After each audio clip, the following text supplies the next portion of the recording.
এখানে ভূমিকা দেওয়ার সময়ও না, জায়গাও না, কারণ নিজের এলাকা, এখানে ভূমিকা দিলে চলবে না, ডাইরেক্ট কোরআনে ঢুকতে হবে। ঠিক না ঠিক বলেন? কারণ সব যুক্তি দিয়ে চলতো না, কিছু যুক্তি দিলে আবার আমার উপরে ওলাই দিব। ঠিক না বেটে? বুঝিতেও বলতে হবে। ঠিক আছে না? সেই জন্য আমরা সরাসরি আলোচনায় প্রবেশ করছি। আল্লাহ পাক রব্বুল আলামিন এই দুনিয়াতে আমাদেরকে পাঠিয়েছেন, আমরা প্রত্যেকেই জানি, ইবাদতের জন্য। ঠিক না বেটে? ইবাদতের ক্ষেত্রে শুধু ইমানদারদেরকে আদেশ করেছেন নাকি কোনো বেঈমানকে বলেছেন? জোরে বলেন। কোন হিন্দুদেরকে বলেন নাই, খ্রিস্টানকে বলেন নাই, মুনাফিকদেরকেও বলেন নাই, বলছেন শুধু ইমানদারদের। সুবহানাল্লাহ পড়েন। আল্লাহ পাক রব্বুল আলামিন বলেন, ইন্নাল্লাযীনা আমানু ওয়া আমিলুস সালিহাতি কানাত লাহুম জান্নাতুল ফিরদাউসি নুজুলা। সুবহানাল্লাহ।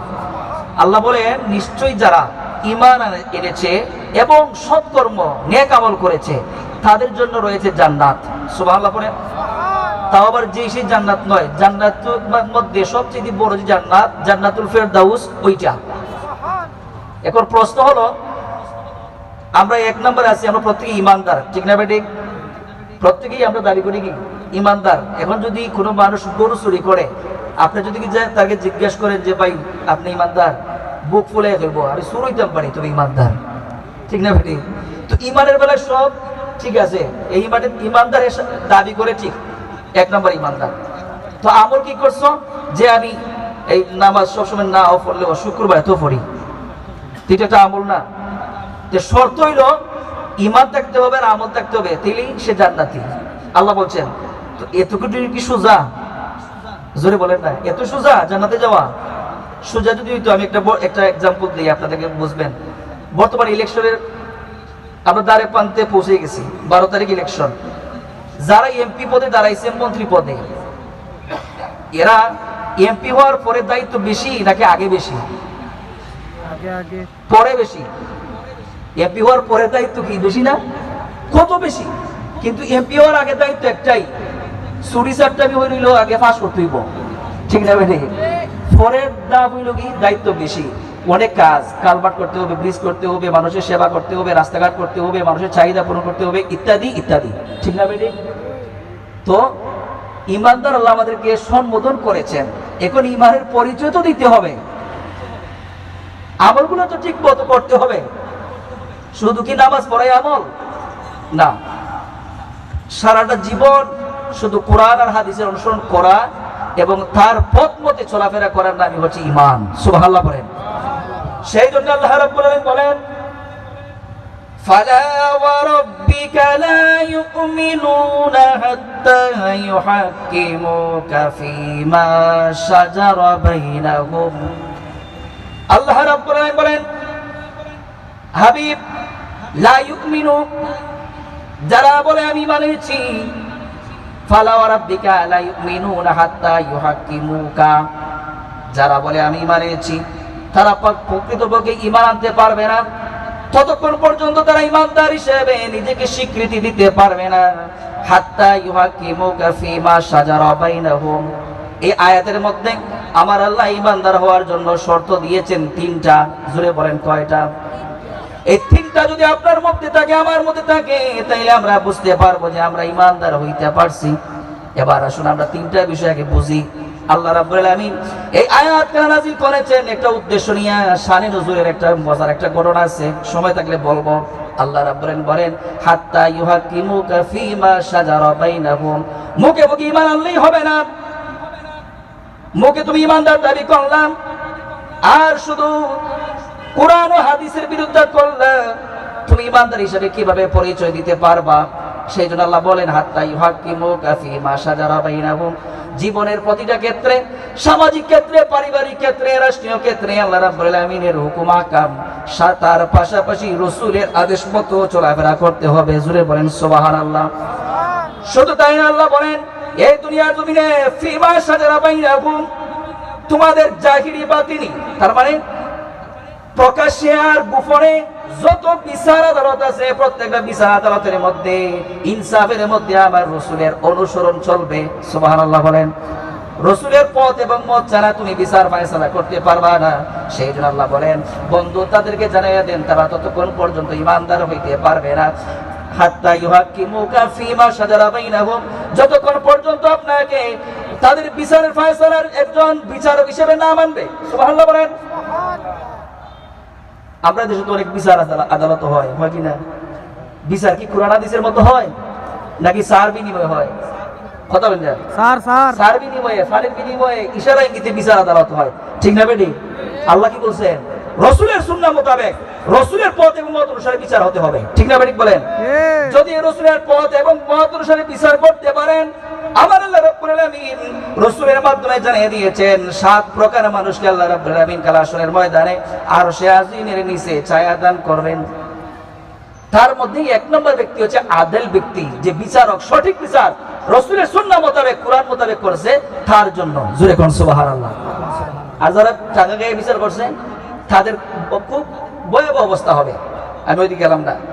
তো আল্লাহ বলছেন কি 1 নম্বর শর্ত, সমস্ত বিচার আদালতে, সামাজিক জীবনে, পারিবারিক জীবনে, ফ্যামিলির বাবদে, রাষ্ট্রীয় জীবনে প্রত্যেকটা বিষয় আল্লাহর রাসূলকে অনুসরণ করে ফয়সালা করতে হবে। জোরে কন্যা সুবহানাল্লাহ। এবার আসুন আমরা যারা গ্রামাঞ্চলে চলাফেরা করি, এরা কিভাবে চলাফেরা করবে দেখেন। একটা জিনিসও আমাদের সাথে মিলে না, একটাও না। ফ্যামিলির মধ্যে চলার কথা আল্লাহ বলছেন, আল্লাহ রাসূল বলেছেন তোমাদের ফ্যামিলিকে জান্নাতি ফ্যামিলি বানাও। এখন আমরা ফ্যামিলি জান্নাতি বানাইতে যাইয়া মার মনে কষ্ট দিতে হয়, বাবার মনে কষ্ট দিতে হয়, বউয়ের মনে কষ্ট দিতে হয়। এই ফ্যামিলিতে দরকারটা কি দেয়া? কথা বলেন না। বউরে খুশি করতে পারলে বাপ বেজার, বাপরে খুশি করতে গেলে মা বেজার, মাকে খুশি করতে গেলে আবার বাপ বেজার, আছে না নাই? তো কেমনি রাসূলের সুন্নাত অনুসরণ করলেন? পারেননি। নিজের মেয়েকে দেখেন এক নজরে, ফুতের বউরে দেখেন আরেক নজরে।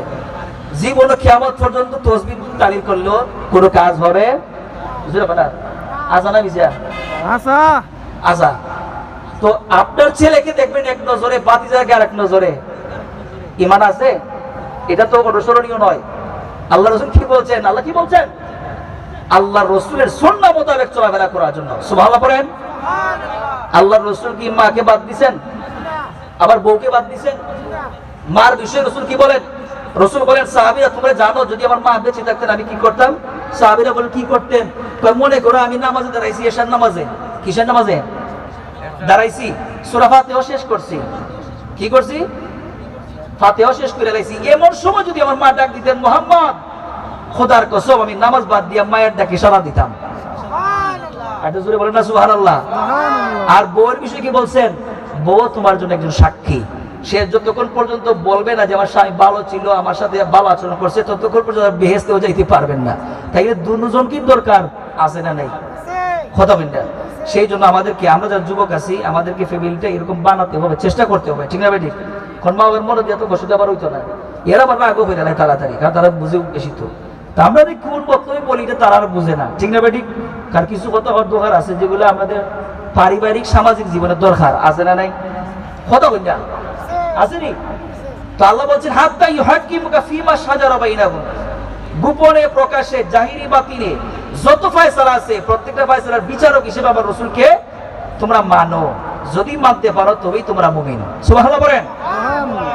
রাসূলের সুন্নাহ মোতাবেক যদি আপনি ফ্যামিলি গঠন করতে চান, তাই নিজের মেয়েকে একভাবে দেখবেন, মেয়ে অসুখ থাকলে তাকে কাজে দিবেন না, আর ঘরের বউরে দেওয়ায় যত সব কাজ করাইবেন, এটা কিন্তু আল্লাহর দরবারে পছন্দনীয় না। খোদার কসম করে বলি, যতগুলি মানুষ এরকম ভাবে চলাফেরা করেন তাদের ফ্যামিলির মধ্যে কোনোদিন শান্তি আসতে পারে না। শান্তি আসলেও বিদায় নিবে, ঠিক না বেঠিক বলেন? শান্তি থাকতে পারে না। কারণ হলো আল্লাহর রহমত ওই জায়গায় হয় যে জায়গার মধ্যে মানুষের মনের মিল থাকে। আর মানুষের মনের মিল, একজনের প্রতি আরেকজন যে সময় খুশি থাকে, ওই সময় আমার আল্লাহ রাব্বুল আলামিন ওই জায়গার মধ্যে রহমতের ফেরেশতা পাঠায় না। নাউযুবিল্লাহ বলেন। আপনি একজনের মনে কষ্ট দিয়া 10টা মসজিদ বানাইবেন, কোন কাজে আসবে না। বরং 10টা মসজিদ না বানাইয়া একজন মানুষকে খুশি রাখেন, আল্লাহ রাব্বুল আলামিন এই মন খুশি করার জন্য আপনার জন্য জান্নাতে বাড়ি বানাইয়া দিবেন। সুবহানাল্লাহ। রাসূলের হাদিস। তারপরে আল্লাহ রাব্বুল বলেন, সুম্মা লা ইয়াজিদু ফি আনফুসিহিম হারাজাম মিম্মা কাদাইতা। শুধু তাই নয়, এক বাবতে মানবা। এই যে মানলা হয়তো তোমার জন্য কষ্ট হতে পারে, যে আমি যে আজকে ওয়াজ করতে আসি, দেখো আমরা গ্রামের বইয়ে কিলা ওয়াজ করতে আসি, আমরা উপরে কথা হারাইতেছি। না না, আমি তো কইছি, নিতে আল্লাহ কইছেন। কোরআন শরীফ সূরা নিসা 65 নম্বর আয়াতের তাফসীর দেখবেন, হুবহু কথাগুলি আছে। সুবহানাল্লাহ বলেন না? আল্লাহ রাব্বুল আলামিন বলেন, শুধু এই কথাগুলি শুনে রাগ করলে চলবে না, উচিত কথা একটু তিতাই হয়, ঠিক না বেটি? উচিত কথা একটু তিতাই না নি? আচ্ছা হতা হইলে আব্বাই বলাই হইতা না, দাদাই বলা হইতা না, তো ভাই এদি আমার বিরুদ্ধে বলে, ঠিক না বেটি? গোষ্ঠী দাদা বলে তো ভাই নেই ভাই, এদি আপনার দিয়ে বেশি বুঝাই দিগা না না, আমি কোনো কিছু বলছি না, সব কোরআন। সুবহানাল্লাহ বলেন। আল্লাহ বলেন সুম্মা লা ইয়াজিদু ফি আনফুসিহিম হারাজাম মিম্মা কাদাইতা। আল্লাহ রাব্বুল আলামিন বলেন শুধু এইভাবে মানলে হবে না, যদি মনে করো কষ্ট হয় তাইলে মানলে হবে না, এই জিনিসটাকে সহজভাবে মনের মধ্যে কষ্ট না নিয়ে মানতে হবে। ওয়া ইউসাল্লিমু তাসলিমা, শুধু তাই নয়, কষ্ট হতে পারে মানতে হবে, রাসূলকে সরাসরি অনুসরণ করতে হবে, রাসূলের ফয়সালা তোমাদেরকে মেনে নিতে হবে, রাসূলের পথ মত দেখানো অবস্থা যেভাবে দেখিয়েছেন ওইভাবে তোমাদেরকে চলাফেরা করতে হবে। আল্লাহ রাব্বুল আলামিন অন্য আয়াতে বলেন ওয়া মা আতাকুমুর রাসূলু ফাখুযুহু ওয়া মা নাহাকুম আনহু ফান্তাহু। সুবহানাল্লাহ বলেন। আল্লাহ বলেন তোমরা আমার রাসূল যা বলেছেন তা করো, যা নিষেধ করেছেন তা ছেড়ে দাও। সুবহানাল্লাহ বলেন। এইদিকে আমার কথা, সবগুলো রাসূল আমাদেরকে শিক্ষা দিয়েছেন, জানিয়েছেন কে? আল্লাহ। জোরে কোন সুবহানাল্লাহ। এবার আল্লাহ বলছেন ওয়া ইসাল্লিমু তাসলিমা। 3 নম্বর শর্ত হচ্ছে এইগুলোর মধ্যে প্রথমটা হয়তো তোমাদের জন্য কষ্ট হবে, মাকে কিছু বুঝাই আনতে হবে, মাকে বুঝাতে গেলে হয়তো কোনো রাগও করতে পারেন, বাবাকে বুঝাইতে গেলে কিছু রাগ করতে পারেন, তুমি রাগ করতে পারবে না, তুমি বুঝাইতে থাকতেই হবে, বুঝিয়ে আনতে হবে, তাদের ফয়সালাকে, আল্লাহর ফয়সালাকে তাদেরকে শোনাইতে হবে, বুঝাইতে হবে, তারপরে স্বস্তির সাথে আনন্দের সাথে মেনে নিতে হবে। ওয়া ইসাল্লিমু তাসলিমা, আত্মসমর্পণ দিতে হবে কোরআন ও হাদিসের প্রতি, আল্লাহ আল্লাহর রাসূলের প্রতি। জোরে কোন সুবহানাল্লাহ। তাই তুমি আমি আপনি যারাই আছি সবাই প্রত্যেককে মুমিন হিসেবে দাবি করতে পারি। সুবহানাল্লাহ বলেন। এই আয়াতটা নাযিল হয়েছে কখন জানেন? যখন একজন মুনাফিক রাসূলের সিদ্ধান্ত মানে না, সেই জন্য এই আয়াতের নাযিলের পিছনে একটা কারণ আছে না। এখন এই যে আলোচনাগুলো শোনাইছি এগুলো শুধু আয়াতের শব্দের ব্যাখ্যা। এখন আপনি শানে নজরুল একটু যাই, কারণ সময় নাই তো, সেই জন্য আমি দ্রুত কথাগুলি বলতেছি। আল্লাহ রাব্বুল আলামিন কোরআনের এমন কোন আয়াত নাই যে আয়াতটা আল্লাহ রাব্বুল আলামিন কোন উদ্দেশ্য ছাড়া এই দুনিয়ার জমিনে নাযিল করছেন, হাবিবের উপর ওহী পাঠাইছেন। প্রত্যেকটা আয়াতের পিছনে একটা মুনাফিক আমরা দেশ আসেননি তো কই না করে জোরে কই না, আছে না নাই? হ্যাঁ, ওইরকম একজন বাটপার বেঈমান হচ্ছে সেই কাব বিন আশরাফ। তো বিশর বলতেছে কাব বিন আশরাফের কাছ থেকে বিচারটা করাইবো। ইহুদি বলতেছে না না, এই কাব বিন আশরাফ হচ্ছে জনমের বাটপার, আমার নিজের চোখে দেখা অনেক বিচার করছে, লেনদেনের মাধ্যমে বিচার করে তার মুখের চাপা আছে, সেই জন্য ন্যায়কে অন্যায় বানাইয়া দেয়, অন্যায়কে ন্যায় বানাইয়া দেয়। সেই কারণে আমি ন্যায় বিচার চাই, আমি কাব বিন আশরাফের কাছে যাব না, আমি মুহাম্মদ সাল্লাল্লাহু আলাইহি সাল্লামের কাছে বিচার দিয়ে যাব। জোরে কোন সুবহানাল্লাহ। এই কথা শোনার পরে ওই বিশর মুনাফিক মনের মধ্যে সংকোচ হলো, যদি মুহাম্মদ সাল্লাল্লাহু আলাইহি ওয়াসাল্লাম আমার বিচার করেন তাইলে তো আমি অন্যায় হয়ে যাব, মানুষ চিনে ফেলবে আমি মুনাফিক, কি করা যায়?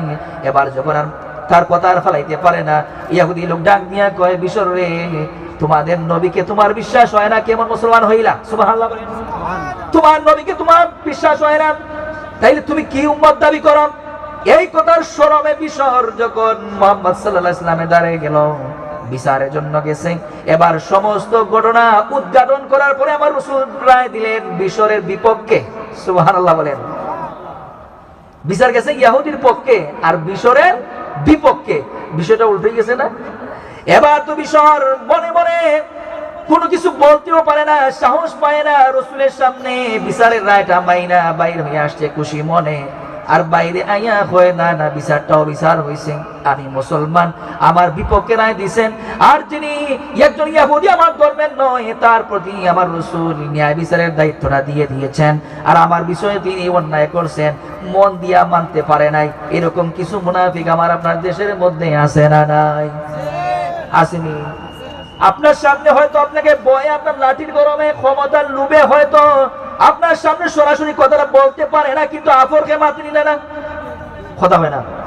ইমাম সাহেবের সামনে দাঁড়াইয়া সুদ ঘুষের বিরুদ্ধে কথা বলতে পারে না, কিন্তু দোকানপাটে বসে চা খাইয়া ইমামের নামে বদনাম গাওয়ার লাই বড় এক্সপার্ট।